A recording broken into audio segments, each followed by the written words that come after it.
बड़े मासूम साथी ने बड़े मासूम लहजे में ये आज मुझसे पूछा है, बिछड़ना कैसा होता है, जुदाई किसको कहते हैं। बिछड़कर जीने वाले लोग जिंदा कैसे रहते हैं। जो दर्द हद से बढ़ जाए उन्हें हम कैसे सहते हैं।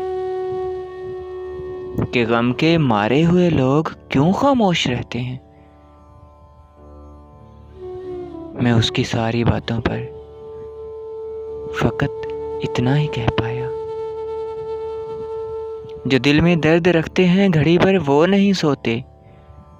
अकेले में से सकते हैं, बज़ाहिर वो नहीं रोते।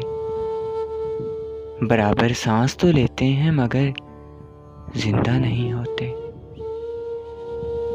ये सुनकर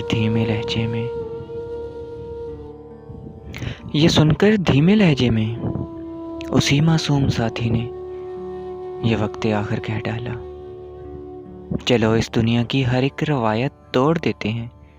मोहब्बत में क्या रखा है, मोहब्बत छोड़ देते हैं।